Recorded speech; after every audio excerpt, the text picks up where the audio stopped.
and welcome to another show. You know, in the tough times we're all going through, I really don't fancy our taxpayer dollars being wasted on inhumane sepsis experiments on animals. Well, what do you mean, Mark? Well, sepsis is a painful, deadly condition that afflicts more than 1.7 million American adults and kills more than 270,000 Americans each year.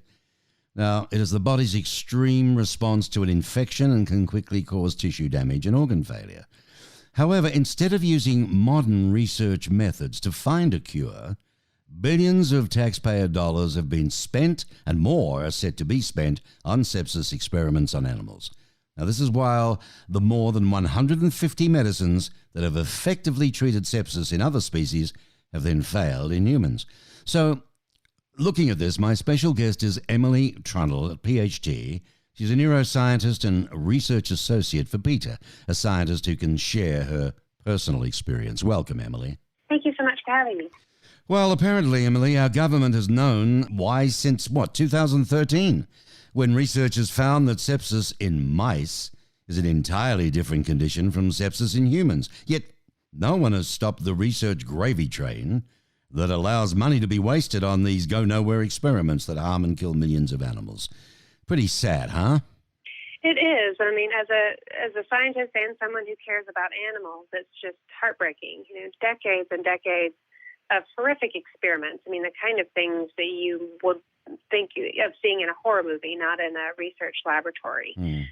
Afflicted on animals, but no new cures or treatments have emerged to treat human sepsis. I mean, physicians are using the same thing they've used for decades, which is just antibiotics and fluids, and people, up to 700 people, dying every day from sepsis. Mm-hmm. Well, very painful. I mean, when it comes to the animals, I understand that, puncturing the intestine, which allows bacteria to flow into their systems, extremely painful. And the animals experience fever along with chills, diarrhea, difficulty breathing, lethargy, disorientation, shock, multiple organ, and on it goes, on it goes. Well, what you're saying is it's all for nothing. It is. So in 2013, like you mentioned, there was a study published, and this was something that was a collaboration. It's 10 years of work, almost 40 different researchers from respected institutions around the world found that mice use completely different genes to respond to sepsis than humans. Especially in this era where, the medications and treatments that are being developed are gene specific, and so specific to certain molecules in our body. This is hugely important. That's why these more than 150 drugs that were developed in mice went on to fail in humans. So the NIH has known this. It's a completely different condition, but they still continue to funnel hundreds of millions of dollars into these horrific experiments. Well, why don't you tell us about the state-of-the-art human-relevant research methods that are available and urgently need to be used, though? So this is something that physicians are really starting to speak out about more and more, that human biology has to be the gold standard for sepsis research, not mouse biology, not baboon biology or dog biology or pig biology, human biology. And sepsis is not only different between species, it can be slightly different between two individual humans. So really focusing on individualized medicine, looking at patient responses to know how to treat specific patients, and this can be discovered using retrospective analysis of existing patient data, human genome data, mathematical and computer modeling, but also sophisticated in vitro experiments where you could take a sampling of skin cells from a patient and study them in a dish and learn more about their biology and how certain treatments might work for them. But importantly, all this needs to be based, in humans and not in other animals. Well, considering the number of sepsis-related deaths in the United States alone, research relevant for its treatment should be a priority, one would think. I mean, however, the National Institutes of Health, continues to fund sepsis experiments on animals. I mean, we're talking tens of millions of dollars a year. I mean, that surely could go into homelessness and a few other things, but delaying effective treatments that can save lives. For those that don't know, what is sepsis and why should our listeners be concerned about how research into this disease is being conducted? So sepsis it's a actually pretty common condition. A third of people who die in hospitals die of sepsis.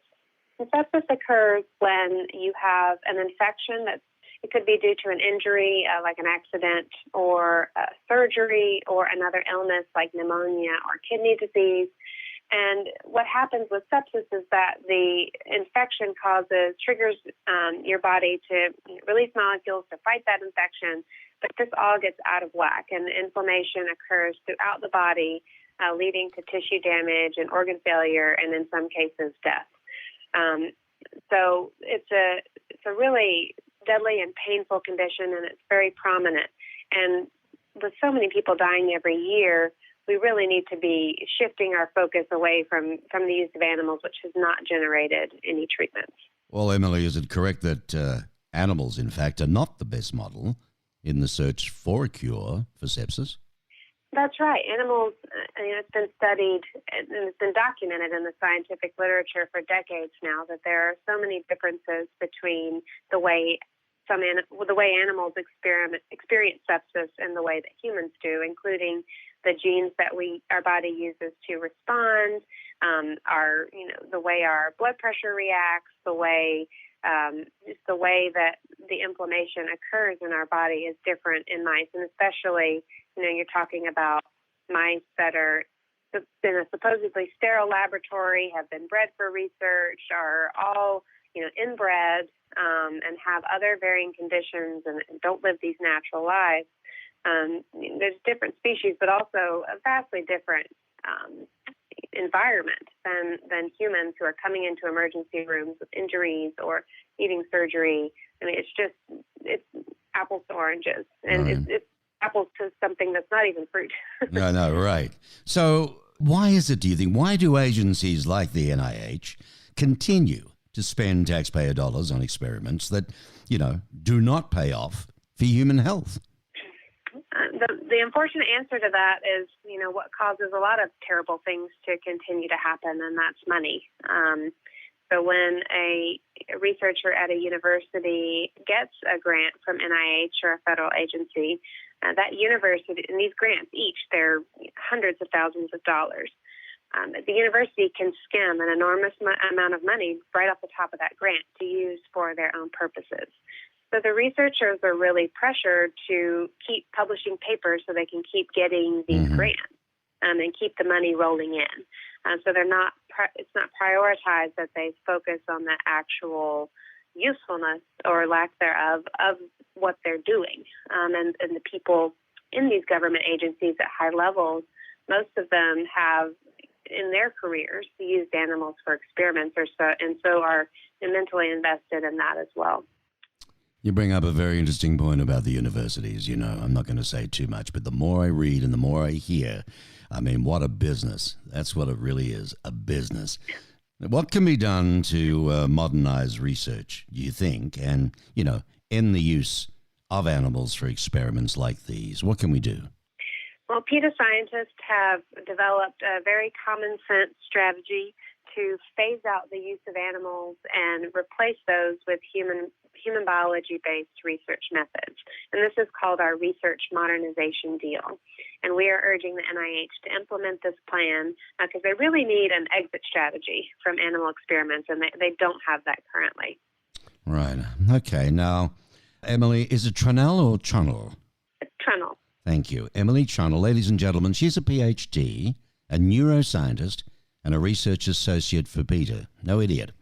It's a very serious topic and a very serious subject. You might want to, research a little more yourself, all right?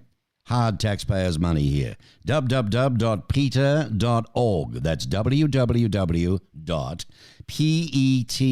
the famous PETA.org. That's the site. You can read all sorts of things. I thank you. What a wonderful battle. Keep it up going, Emily, and thank you for your time today. Thank you so much for having me. You're welcome. Have a good day.